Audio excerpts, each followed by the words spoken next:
Good morning everybody. Today we are going to start with 7th standard's 3rd chapter of geography, that is our changing earth. In the previous chapter we have already studied that the earth is made up of 3 layers, that is crust, mantle and core. Now in this chapter we will study more about crust and the lithosphere. Since the crust is mainly made up of lithosphere, and this lithosphere is divided into several plates, some small plates and some big plates. These plates on the lithosphere always keeps on moving, and the reason why they always keep on moving is because they are placed above the mantle. Mantle is semi-liquid, so anything which is placed above the semi-liquid keeps floating. So that is why the lithospheric plates which are above the semi-liquid mantle keeps on floating. And this floating causes two types of movements in the lithospheric plates. Some forces which act inside the earth are called as endogenic forces, and some forces which act above the earth are called as exogenic forces. So the movement of the lithospheric plates causes both movements in the interior of the earth and in the exterior of the earth. In this chapter we are going to mainly focus on the endogenic forces, that is the forces which act inside the earth due to the movement of the lithospheric plates. Now these exogenous forces can be of two types. One is slow movement and one is sudden movement. So sometimes the movements which occur inside the lithospheric plates are so slow that it takes millions of years to have a little movement.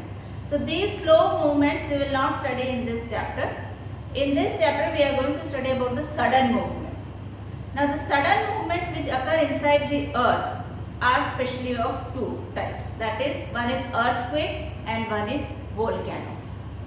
You have already studied about volcano in smaller classes.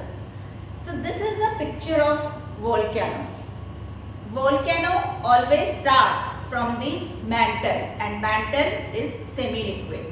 So all the minerals are found in the dissolved form in the mantle, and they are looking for a chance to come up above the crust.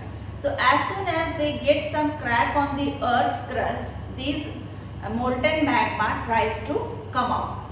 And this is the picture of volcano, and volcano is that liquid or the magma which comes out through the vent. Vent is the opening or the channel through which the magma comes out.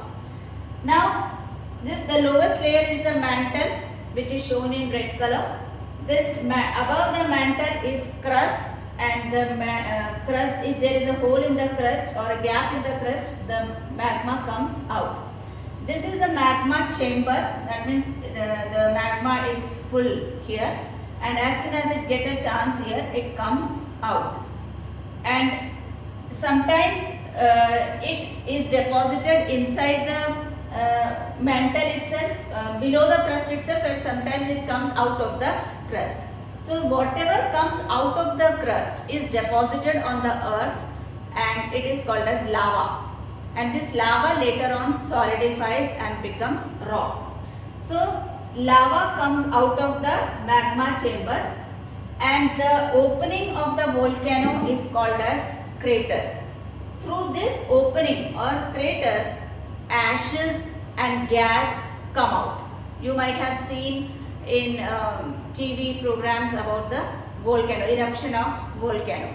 So the gases and the smoke, dust, everything comes out of this crater.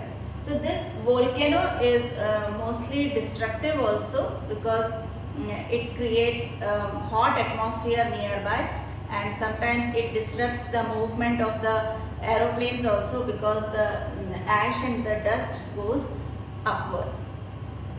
So this is all about volcano, which occurs inside the earth. The movement starts inside the earth, but it comes out. That is why it is called as endogenic forces, because the force is acting inside the earth, inside the mantle and inside the crust. Now let us come to the second endogenic movement, which is a sudden movement, which is earthquake. Now earthquake is the vibrations which occur on the earth surface, and it causes a lot of destruction because of the vibrations. So when these lithospheric plates move or vibrates, it causes a vibration over the earth and things fall down. Now the area in the crust where this lithospheric movement starts is called as focus, and the surface above the crust where this movement occurs is called as epicenter. So focus is below the crust and epicenter means above the crust. Now when this earthquake occurs, waves starts moving. It occurs in the form of waves, and the place where earthquake starts, or the focus or the epicenter, there waves are more, and as it moves away further, the intensity of the waves becomes less. That is why more damage is caused at the epicenter rather than far away places.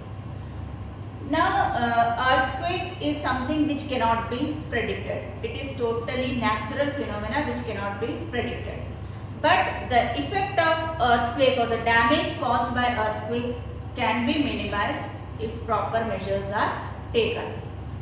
Now only animals can predict the earthquake few minutes before the earthquake, and it is observed that few minutes before the earthquake the fishes start moving in a arrogant manner, and they gets disturbed, and the snakes also starts coming out on the surface of the earth. So the fish and snakes behavior is usually taken as the prediction of earthquake. Then the machine through which the earthquake is measured is called as seismograph, and the intensity of the earthquake can be measured through a scale which is called as Richter scale. There are so many points in the Richter scale. If the earthquake occurs and stops at point 2, it is considered as a very low earthquake. But if it is above 6, it is called as a strong earthquake. If the Richter scale shows above 7, that means it is a very strong earthquake, and strong earthquake means lots of damages is caused.